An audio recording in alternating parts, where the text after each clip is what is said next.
The Louie T Network is powered by MusicHead University. MusicHeads, classes in session.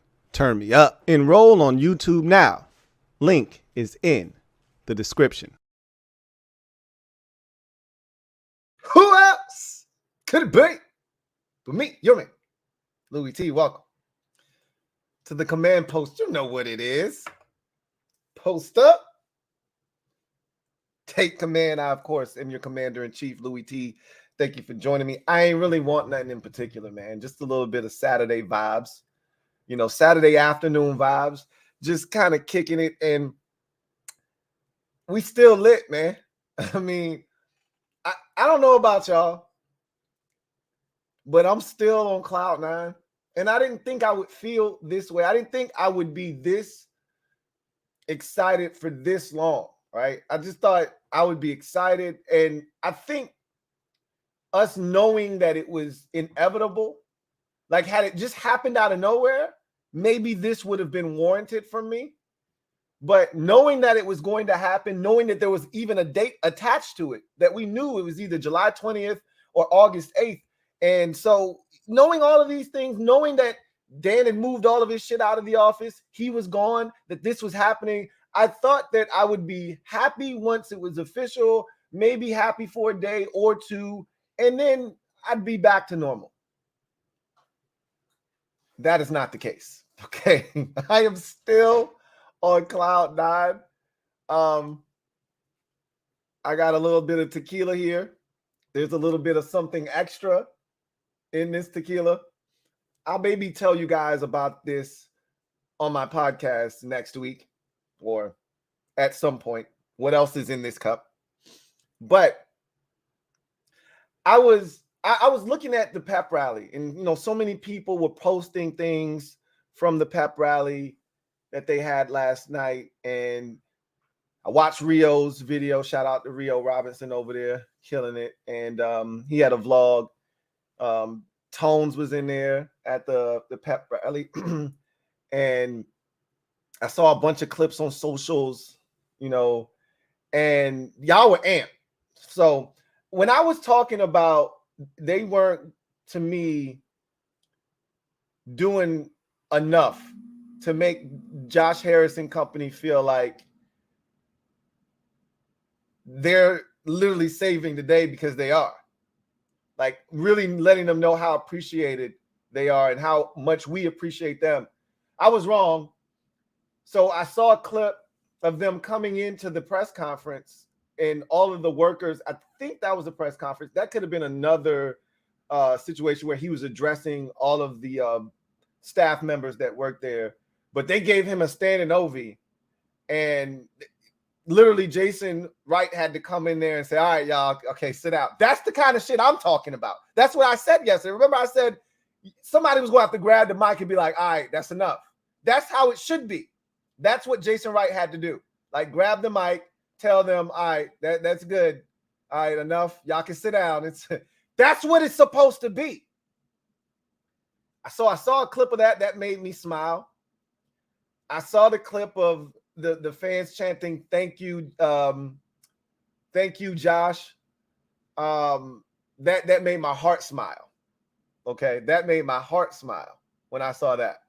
So what I want to hear from everybody is if you went to the pep rally yesterday, leave it in the comment section. Use the hashtag LouieTLive. If you want to super chat, go right ahead. You don't have to, but use the hashtag LouieTLive. And just tell me what the experience was like, what the vibe was like. It looked like it was lit. Looked like it was a good time. And I'd love to hear more about it. So just piggybacking off of that, though, I was in my bag yesterday and even a little bit today. I was in my bag. And I just was like consuming so much stuff. So I know you guys, this is old hat for a lot of you. You watched this video 15 times over. I hadn't. I said, I'll get to it eventually. But we all know De'Ami Brown has a YouTube channel, and he's vlogging now. And so he, had the workouts out in Miami, or I think they were in Florida. I don't know what part of Florida they were in, Fort Lauderdale or something like that. So they were working out, and that first day they were there, Terry was there, Jahan was there, Diami, Jonathan Williams was there, the running back. So was B-Rob, Brian Robinson, and Jarrett Patterson. And also Kemp, the receiver we got from Kansas City, was there too. Kemp. You had Sam Howell throwing them the ball. You had Jacoby Brissett throwing them the ball. And you also had Jake Fromm out there with them as well. So it was quite a few players out there. And, I watched that whole video. That was day one. Day two, Terry had to get out of there. So did B-Rob. But you still had Jahan. You still had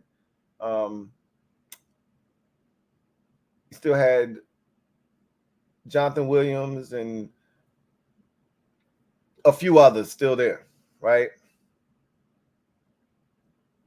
And I realized the importance of a Jacoby Brissett watching that video, because I don't know if y'all saw,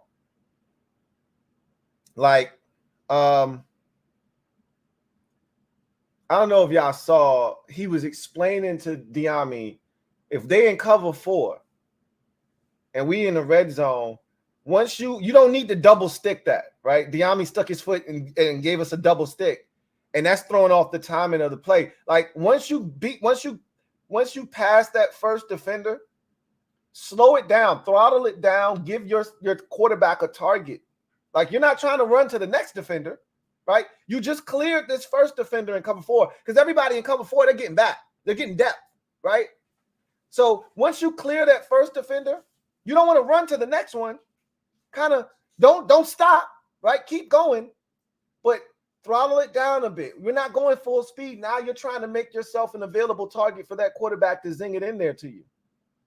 And it got me to thinking as I'm watching, I'm like, this is why they brought Jacoby Brissett here. Not to start. Like all these people outside of Washington that think this is a true competition, they couldn't be further from the truth. That's not why they brought Jacoby Brissett here for things like that. Because he's a great dude. He's going to be a hell of a mentor to Sam.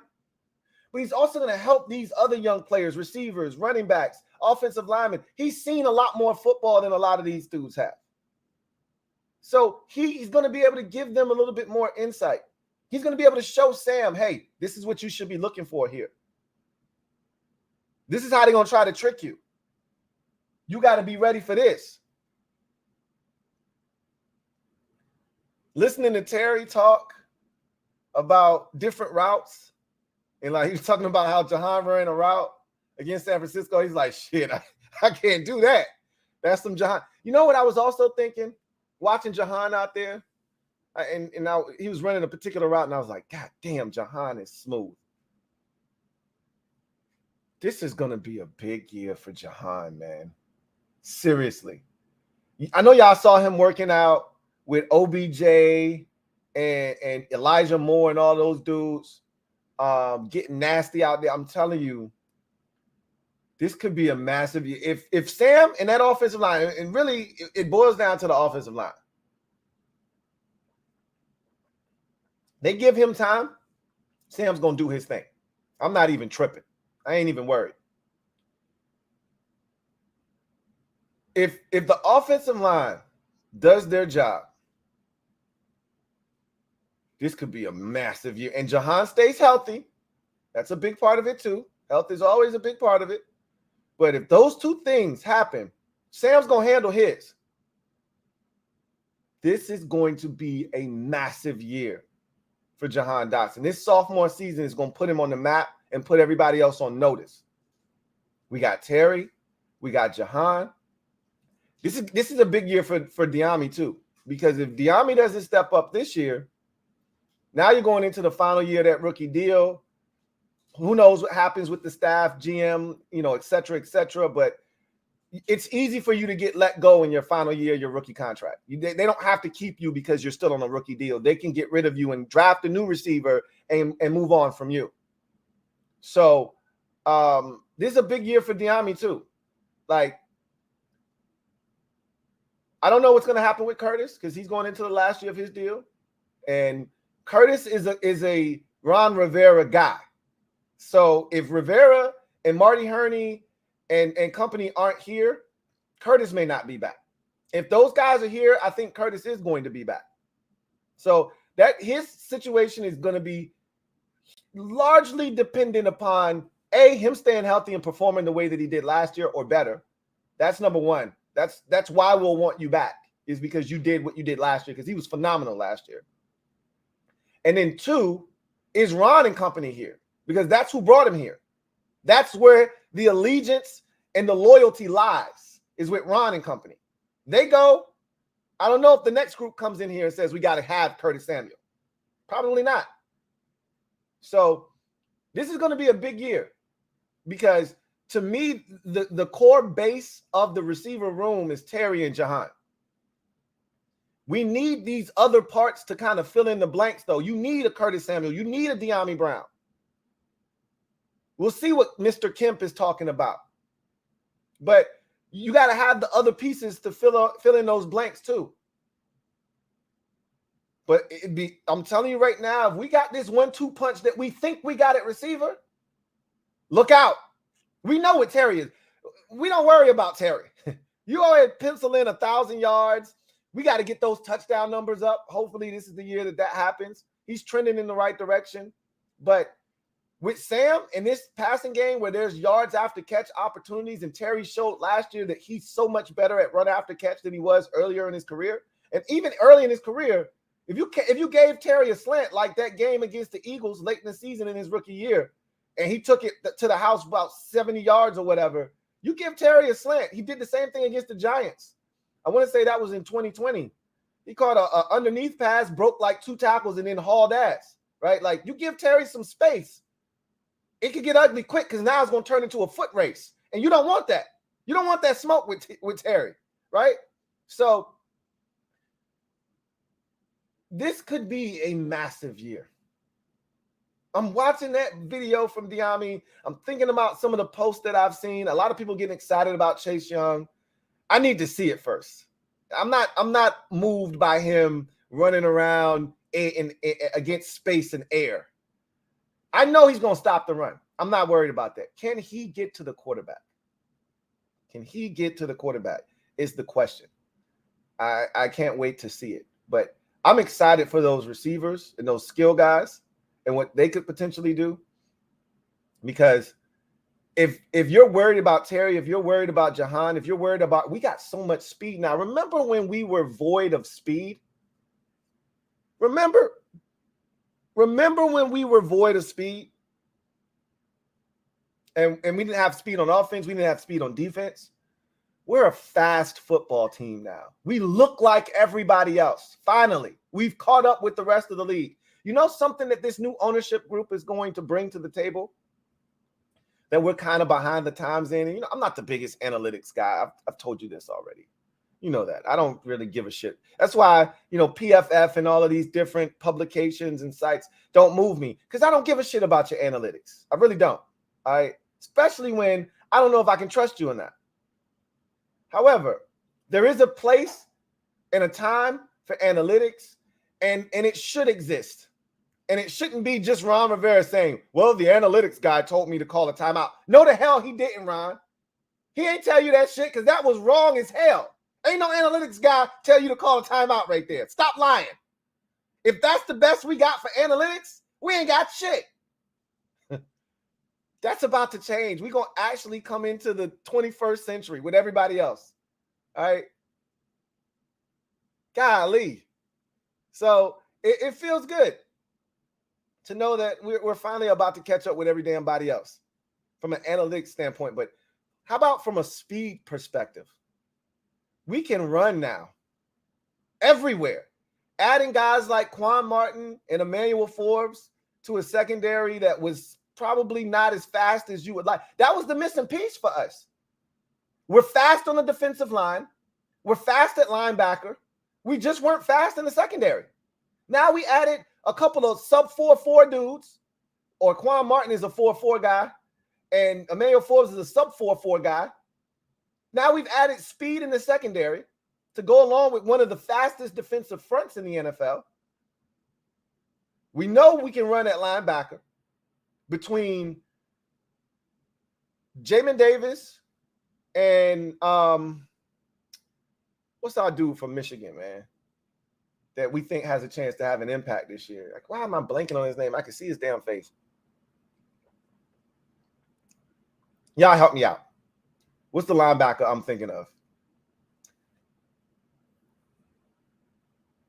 Speed. We got it, man. We got Khaleke Hudson. Thank you, Johnny Boy 26. Khaleke Hudson. We got speed at linebacker.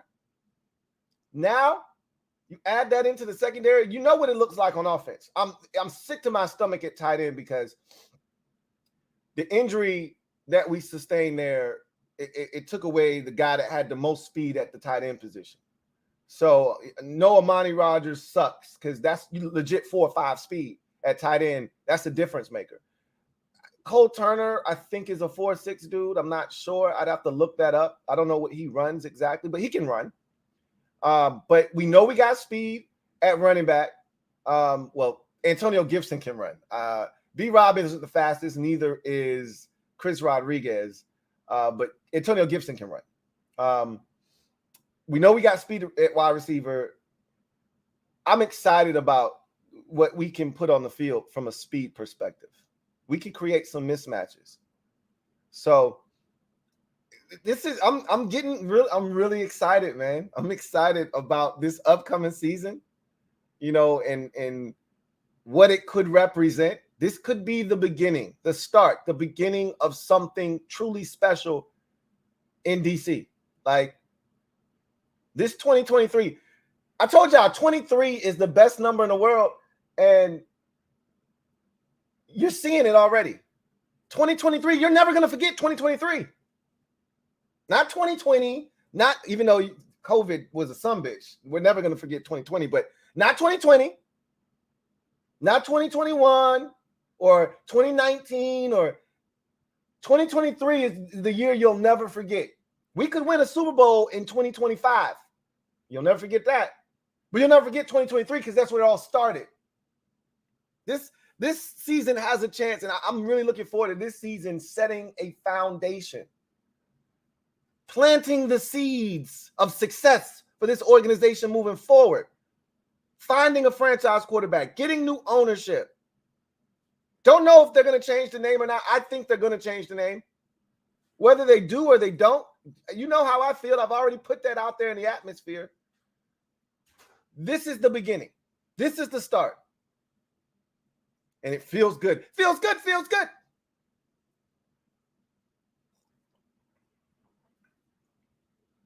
All right. So let's get to the comment section because I ain't want much. I ain't trying to hold y'all too long. I was in my bag again. Y'all know how I get sometimes. I was in my bag again. I was doing that thing where I go, oh my God, we're free. Hey, I have one of those moments. I'm on social media. I'm looking at everybody out at the pep rally, and I'm like, we're free. We're free. And I said, I gotta be with my people, man. I gotta celebrate with my people. All right, let me go get my glass. You know what it is. Grab a drink, grab a glass. After that, we whooping ass. Y'all know what it is, right? Like, let me go get my drink. Let me go get my glass. Let me pour it up. And let me go kick it with the congregation, man. So I ain't want nothing much. I ain't here to hold y'all too long. Let's get to the comment section. All right. So I do have some supers. First one up is from Ethan Dykes. Thank you for the super chat. Greatly appreciate you. Thank you for being a member of the MOBB. My guy, Ethan. Cheers. Loving the reign of terror, Louie. Appreciate that. What's the biggest reason you think Morris didn't work here? Was always a big fan of his. Also, people sleeping on Fuller this year. Baked ziti turned into chicken Alfredo. All right, so Alfred Morris was a damn good back, but he was really a huge beneficiary of Robert Griffin III. And I know a lot of people loved Alfred Morris and what he did in his rookie season. And even the year after, a lot of people forget that year after in 2013, he was just as effective. You started to see a decline, I think, in 2014 from Alfred. And by the time we got, and remember, the biggest reason he didn't work here was because Mike Shanahan wasn't here anymore. Jay Gruden and company did not draft him. And Jay Gruden's run game, as we would later find out, was trash. It was always garbage. Jay didn't care about running the football. He wanted to throw the football. His run game didn't match his pass game. He didn't get along with Bill Callahan, as we later found out when he got fired. Bill Callahan was shitting on him every week and every opportunity that he got. So there was a lot of problems with the run game, and Alfred Morris suffered because of that. You know, you go from this stretch offense, which really benefited Alfred, and really you went from that zone read with Robert Griffin III, which had a lot of teams were keying in on Robert. So Alfred would have these huge lanes, but he was also a physical runner. He would run through 2 and 3 arm tackles. What ended up ultimately happening is that offense that Jay Gruden brought didn't suit him, didn't fit him, and they were getting away from the run, and Alfred really suffered because of that. But he wasn't anything extraordinary. You know, confidence is a mother effer. And in those first 2 years of his career, he had nothing but the utmost confidence. After that, Robert Griffin III experiment went to hell in a handbasket, and they were moving away from Robert, and they were more so with Kirk, and Jay was kind of implementing his offensive attack. They went away from Alfred Morris in the run game, and you could see it whittled away at his confidence. He wasn't the same runner. So that's ultimately what I think happened to him here in Washington, because he wasn't extraordinary. He didn't have 4.4 speed. He didn't have a single dynamic trait other than just sheer toughness and hard to bring down. But he didn't have any really redeeming quality, like one that stood above the rest. He was just a solid running back. But put in that offense with Robert Griffin III, he became a superhero. Then once Robert wasn't there, he lost all of his superpowers. And people been sleeping on Kendall Fuller. You know how I feel about Kendall Fuller. There's just so much disrespect for that man. I don't understand it. Our fan base is never satisfied. You know, it just either you got to be an all-pro or you suck with this fan base. I just don't get it. It's okay to be okay. You know, Kendall Fuller isn't great. He's not a Pro Bowl player, but he's a damn good corner in this league. I don't understand the hate for Kendall Fuller. I just don't. You know, you can have a hell of a lot worse. And this is when I feel like a lot of fans don't watch a lot of the other teams play, because you can do a hell of a lot worse than Kendall Fuller. Trust me. I know a lot of fan bases that would love to have a player like Kendall Fuller on their team, because it's a lot of stinking ass corner play in the NFL, league wide. So I'm right there with you, man. Jaden Sewell, thank you for being a member of the MOBB and for the super chat. Greatly appreciate you. My guy Jaden writes, Uncle Lou. What's going on, Jaden? Cheers. Nothing going on at work. God bless you for streaming. I also got in trouble for what I did at work last night. So I told you, don't be heading off into the break room so you can snap off. All right. Don't be blacking out at work. That's not what I'm promoting around here, man. You need a job. You need to be able to stack up your coins. So as much as I want you watching and I want you to be lit with us, you at work, you at your place of employment, I need you to act accordingly, okay? So don't be getting in trouble on my behalf. But I'm glad that you were able to share in that moment with us, bask in the joy of us being free. And I'm glad you still have your job. All right. And cheers to you, Jaden. Cheers to you, man. B-Ball God. Thank you for the super chat. Greatly appreciate you. Cheers, B-Ball God. Happy for the ownership switch. I heard one story about Harris, though, I'm a Sixers fan, about him and his friends trading Mikal Bridges on draft night. You don't get them all right. You don't bat 1,000. It doesn't matter what your position is. Owner, team president, GM, head coach, players. You don't bat 1,000. All right. There are going to be situations that you want back. There are going to be plays that you want back. There are going to be decisions that you've made that you want back. You're not going to bat 1,000. And I'm pretty sure he regrets trading Mikal Bridges. They clearly didn't know what he was going to turn into in the league. They could use a Mikal Bridges on the 76ers right now. But it happens, you know? You live and you learn, you move forward, and you hope to get it right next time. So it is what it is. It happens in the NFL draft all the time. If team presidents and GMs and owners got the shit right, we wouldn't be sitting here having this conversation, because Daniel Snyder would have gotten that right with all of the other. He would have got Dwayne Haskins right. He would have got Robert Griffin III right. And maybe he did get Griffin right, and he effed it up along with all the other shit, the ego and all the other shit that was going on. The injury, there's a lot of blame to be placed and to be passed around. But at the end of the day, if these GMs got it right all the time, we wouldn't have what we have right now, which is the draft being a crapshoot. So you're going to miss. You're going to make mistakes. Shit happens. John Perez, thank you for the super chat. Greatly appreciate you. My guy, JP, cheers. Lou, there's no other way to put it. For Ron to have any shot at saving his job, he needs to make the offs and win a game, maybe 2 if he gets there. I don't know if I agree with that. I agree with you. If Ron wants his job back next year, he's going to make playoffs. I don't even think that's up for a debate at this point. How we looking at playoff game may determine whether they bring him back or not. Like, you go to the playoffs and you get slaughtered 30-10, and it wasn't ever close. Like, you remember when the Eagles went, Jalen Hurts his first year as a starter, they go to Tampa Bay and they just get throttled. It wasn't even competitive. If that were to happen to us, Ron might get fired.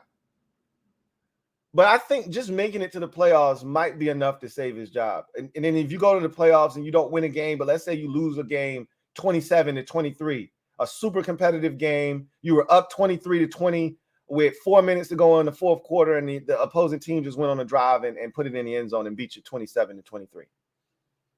You tip your cap and you say, God damn, we were close. And I think you run it back. But I think for Ron to save his job, it starts with the playoffs. That's the baseline. You don't make the playoffs, Ron's fired.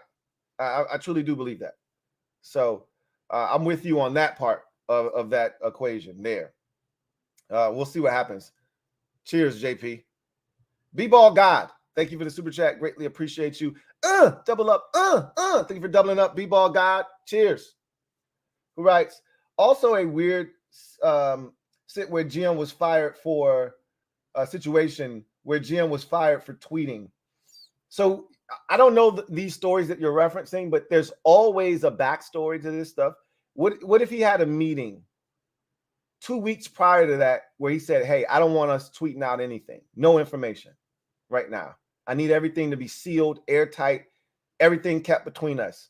And then that GM went out and tweeted and pretty much went against his wishes. You don't know what the situation was. If you know the backstory, then maybe that changes things. But I don't know.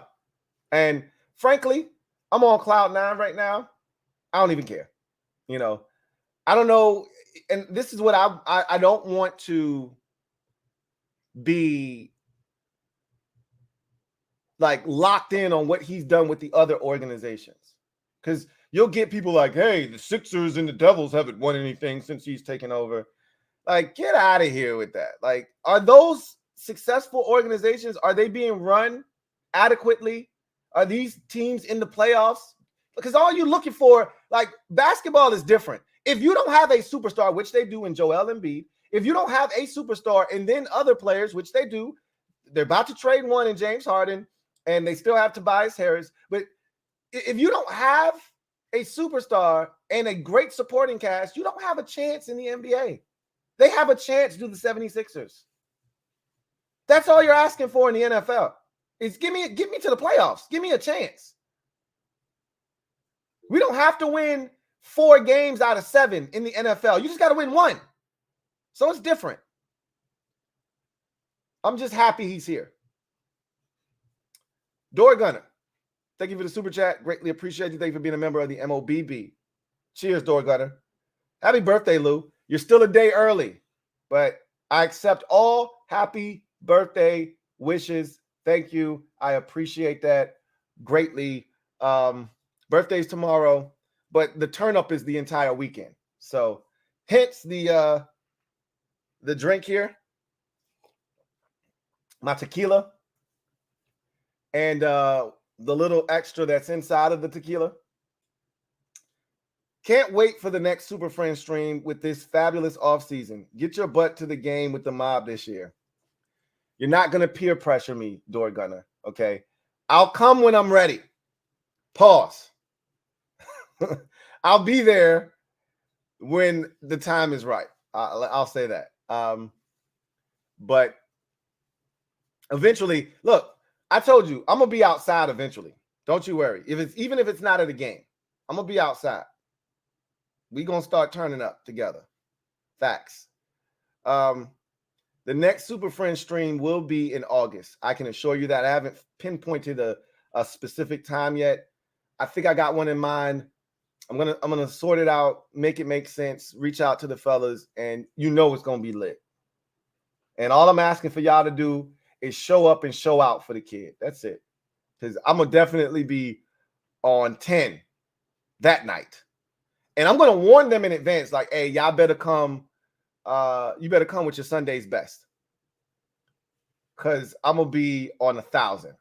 And I'm sparing no individuals. And there's no limits that I won't go to make sure y'all know what kind of energy I have right now and what type of time I'm on. So I'm gonna let them know. Like normally, Bad Dog, I don't even kick no smoke his way because they swept us last year, or we didn't beat them. They tied us and then they beat us. And then the year before, I think the Giants might have been the only team in the division that we beat the year before. We swept them, but that was no Daniel Jones. And Daniel Jones has our number. So I usually don't have any smoke for Bad Dog. I'm going to have some smoke for his ass too. Everybody's getting some work. Cowboys, Eagles, and Giants. So yeah, it's going to be, when we done with that, y'all going to look back and you're going to say, boy, we had a time last night. Just Andre. Thank you for the super chat. Greatly appreciate you. Thank you for being a member of the MOBB. Cheers. As much as I want to believe in this team, this is the same coaching staff that played Sip over Danny Johnson, McCain over Percy, and not playing Hudson. I hear you. You're not wrong. Okay? It is the same staff. It's a different energy, though. And some of those players aren't even here anymore. Like Bobby McCain, not here anymore. They were down on Danny Johnson, remember. Danny Johnson was supposed to start at nickel last year, and he was so bad in the preseason that they cut him. They were down on Danny Johnson. Don't forget that. We were down on Danny Johnson. You know how I feel about Danny. And even I'm one of the biggest Danny Johnson fans out there. I was even down after the preseason he turned in. He didn't look ready for the extra reps. So they had to figure out, like, what are we going to do? Maybe we should turn to some of these young boys. Remember, they went out and got a bunch of young boys. Wild Goose and all them, and they stunk. And they had no choice but to turn back to Danny, and Danny was ready then. So don't forget about that.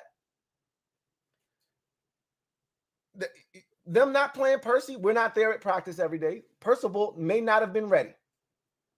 Just like Sam wasn't ready earlier in the season. Everybody they should have put Sam in early. Sam probably wasn't ready. Sam was ready in week 18. So was Percival when he got that opportunity in week 18. So was Khalil Hudson when he got that opportunity in week 18. We'll see what these guys do. We'll see. You're not wrong. It is the same staff. But it's a different vibe. It's the different energy now. So we'll see what happens. I hear you, Just Andre. Just Andre, thank you for the super chat. Greatly appreciate you. Double up. Thank you for doubling up. Just Andre writes, this team's future is bright, just not with Ron. I'm not going to argue with you. Ron may not be the answer ultimately. I don't know if he is or he isn't. I'm still rooting for Ron, but I get it. What we saw from Ron at times last year was enough to say, hey, get rid of his ass. So I'm not going to sit here and backtrack because I was pissed during the season last year at Ron. And if he didn't fire Scott Turner, I wanted Ron's ass gone. Somebody had to pay for last year because there was no excuse not to win double-digit games and make the playoffs last year. Even with Taylor Heineke at quarterback, even with some of the shortcomings of this roster, there was no excuse to not beat Tennessee. There was no excuse to not win some of the games that we lost last year. There was no excuse to not beat Minnesota last year. So there were some games where you look up and you say, hey, I can't, that shit ain't, I'm not vibing with that. That's not good enough. So I feel you, but I want to see what happens. This is it. Honestly, if Ron doesn't get it done, this is it anyway. So we're going to find out. So I've seen somebody said we delusional that Harris ruined the 76ers franchise. I vehemently disagree with that statement. The 76ers were a joke before he got there, honestly. You guys were all in on the process, but you won't win in a damn thing before he got there. Now y'all are actually an NBA title contender with him there. But anyway, I digress.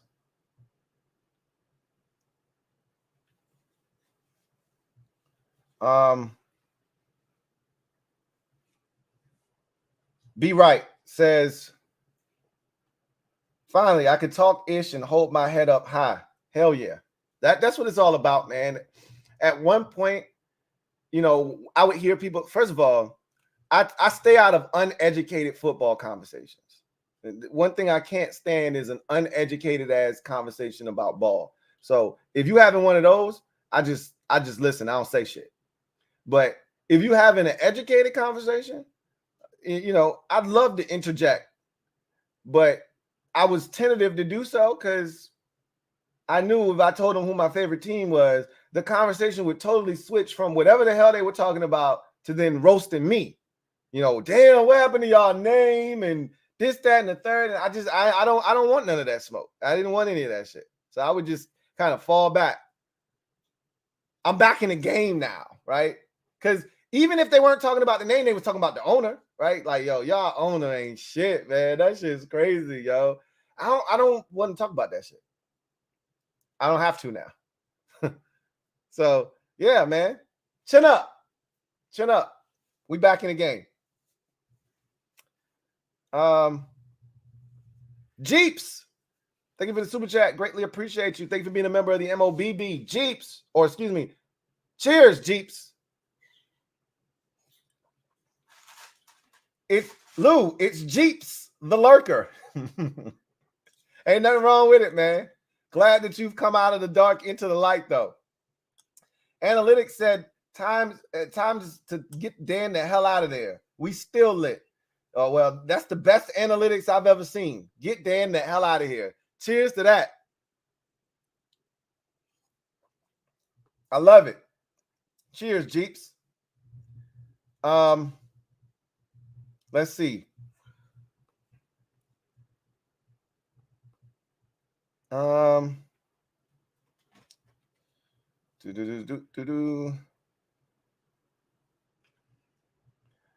right. I think that was the last comment. I didn't see anybody.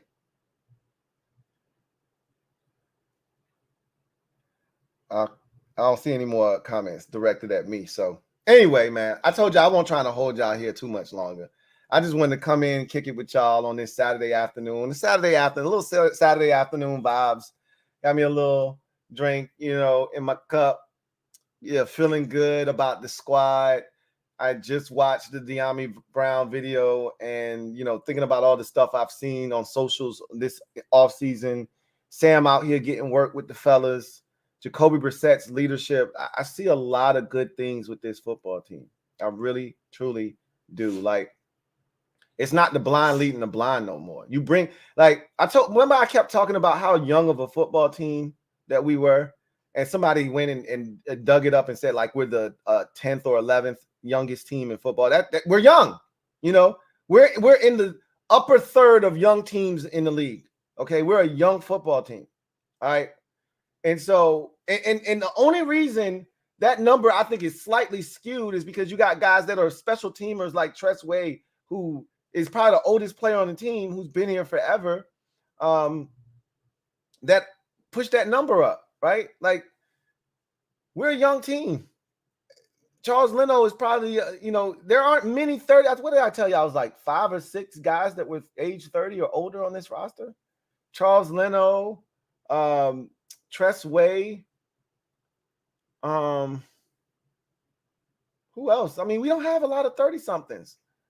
I'm gonna go to the joint real quick because I'm tripping because now I can't think of none of the players that's 30 years old.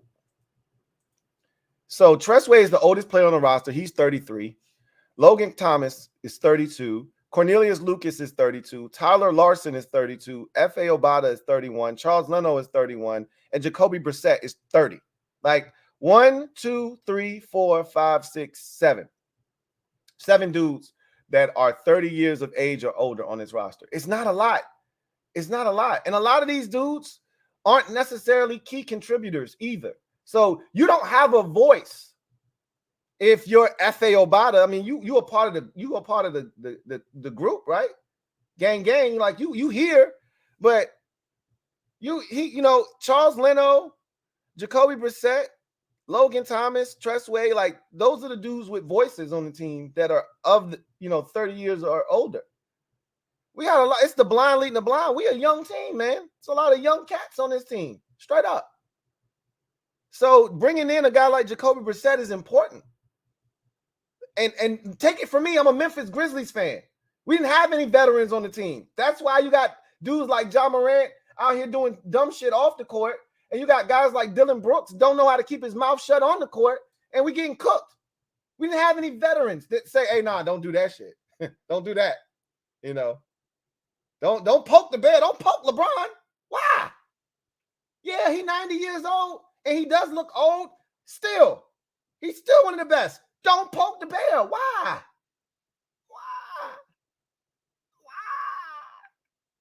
Make it make sense. So I see what they're trying to do. That you want to stay young. The NFL is a young man's sport. It's not like basketball where older veteran players are where it's at, because that's a grown man's league. NFL is a young man's league. But you still need to sprinkle in veterans here and there to show you the way. Jacoby Brissett's won a Super Bowl already. He's been in that New England Patriots locker room. He knows what it's like, what it takes. You need guys like that. This season, man, I'm telling you, this season could be, it may not be, but it could be. And I wouldn't be shocked if it is a big year. I wouldn't be. But we'll see. Anyway, like I said, I ain't here to talk your head off, man. I do have one more super chat from Booker. Thank you for the super chat. Greatly appreciate you, my guy, Booker. Thank you for being a member of the MOBB. Cheers, Book. The party don't stop. Super excited for the future of the Washington football, with improvements to the stadium, new ownership. Are you going to attend a game? I don't know. Dorgana already tried to peer pressure me earlier in the stream. I don't know if I'm coming to a game or not. I'll say this. I'm more likely to attend a playoff game than I am a regular season game. Make the playoffs, and I may decide to get my ass up and leave my house. But I don't know. I'm not going to even say that that's the case because I don't know. I don't know. I already told you, when we get a new stadium, I'm there, but things could change. You know, this new ownership change has got me, you know, in my feelings right now. I'm anything's on the table right now. You know how they said anything's on the table with the name change? Everything's on the table. Everything's on the table for me. Before Dan sold the team, I ain't coming in shit till they get a new stadium. Now with new ownership, everything's on the table. I can't tell you when I will or won't come to a game, but it's on the table. All of it is. So I'll just say that. Eventually, but I'm telling you, we gonna turn up, and we gonna turn up together in person. And it may not be at a game, because even at a game, I might meet y'all, but we can't really turn up at a game because we at a game. We there to watch the game, right? I want to be able to turn up in an environment where we there to celebrate each other. You know, so we're gonna do that eventually. Don't you worry. Got another super chat. This is from Low-Key, not Loki. Thank you for the super chat. Greatly appreciate you. Thank you for being a member of the MOBB. Cheers. Happy early birthday, my fellow July Leo. Cheers to that. Does it get any better than that? July Leo? Because just because your birthday is in July don't mean you're a Leo. I start the Leos. How about that? I start the Leos. We the best. I bring the lion out. It's over. Shout out to the July Leos that's in the building. If you're a July baby, shout out to you as well, but it hit different when you a Leo instead of a Cancer. I'm not saying, I'm just saying. Cheers. If this season is a success on the offensive side of the ball, how many passing yards and touchdowns do you see Sam having? I saw a stat. I want to say it was Big Simple. I was on Protect Sports, my guy Tone's channel, and Big Simple, shout out to Big Simple, he posted Sam's numbers for the year. I like those numbers. I thought they were the most realistic numbers I had seen. Now, he had 4,000, like Sam, with 4,031 yards passing. So barely hitting 4,000. That's a lot. That's a gaudy number, right? But it's attainable. But I think he's going to end up in the threes. I don't think that first number is going to start with a 4, but I like that. I like that he was aggressive with that number. He had 28 touchdowns and 9 interceptions. I think that is a beautiful stat line and very, very attainable and achievable. That's not out of the realm of possibility. I think those are great numbers. I'm going to roll with Big Simple. 4,000 yards passing, just a little bit over 4,000, 28 touchdowns, 9 interceptions. I love it. That's 3-to-1 touchdown to interception ratio. I'll take it. I'll take it. So he's going to make mistakes. I've already said that. If you think Sam's going to go out there and be clean, there may be a bad game in there where we lose the game because Sam was ass today. There could be a game or two in there like that. But there are going to be many more games where you say, hey, if not for Sam, we definitely ain't pulling that shit out. So that's the stat line. If the offense is successful, that's the stat line I'm looking for right there. 4,000 yards, passing, 28 touchdowns, 9 interceptions, something in that neighborhood. Remember, all we were looking for from Carson last year was 27/7. We get that, we make the playoffs. So a guy essentially in his rookie year, second year NFL player, but first year as a starter. So for all intents and purposes, he's a rookie as a starter. I think those are really good numbers. Those actually are excellent numbers. So if the offense is successful, it's going to be because he posted numbers like that. Thank you for the super chat, Low-Key, not Loki. Cheers. Alonzo Yarborough, thank you for the super chat. Greatly appreciate you. Cheers, Alonzo, who writes, what are some of the negatives you would say about Josh Harris? I don't have anything negative to say about him right now. The biggest thing that I will say right now is that we don't know him. We're just excited right now. We don't know him. You can try to look at what he's done with the 76ers and the New Jersey Devils and try to, transplant that over here and extrapolate the things he's done with those franchises over to Washington. It's a different sport. And, you can gauge his ownership style from what he's done with those organizations. But again, those are different sports. Football, the NFL is a beast. You want to know why Magic Johnson and all those other partners wanted in? Because the NFL is king. I already told you, Josh Harris, that move that he made to buy Washington was a life-changing move for him. Yeah, he's a billionaire already. He already had life-changing money. His family's set. Yeah, this is going to make sure that 3 generations from now, his family is still set, even though he had enough money to make sure that that happened. This is going to ensure that that happens. The NFL is such a beast. And with that, the responsibilities that come with it are a beast too. And so I would say the biggest issue right now with Josh Harris is just the unknown. We're so excited. We're not paying attention to any of that stuff because we just wanted Dan gone. But we don't know what he's going to be for this organization as an owner. We don't. We don't know what he's going to come in here and do. We don't know how he's going to run his business and how this thing is going to, end up operating. Is it going to be successful? Is it going to be much of the same? Are we going to still be perennial losers? We don't know. That's the only thing that I would say right now. But again, I'm not here to focus on that. I'm here to focus on the positives. So I'm excited. I really, truly am. So I really don't have anything negative to say about Josh Harris. He saved us. He rescued us from the NFL purgatory that we were in. He brought us out of the abyss. I got nothing negative to say about him right now, honestly. Low key, not Loki.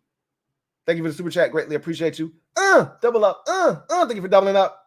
July 25th, baby. We in the building. Fellow Leo, we in the building. Shout out to my guy Loki, not Loki. We in the building, baby. Happy early born day, my man. I love it. I love it. We in the building. You know what it is. July babies, Leos, stand up. We in the building. Shout out to my guy Loki, not Loki.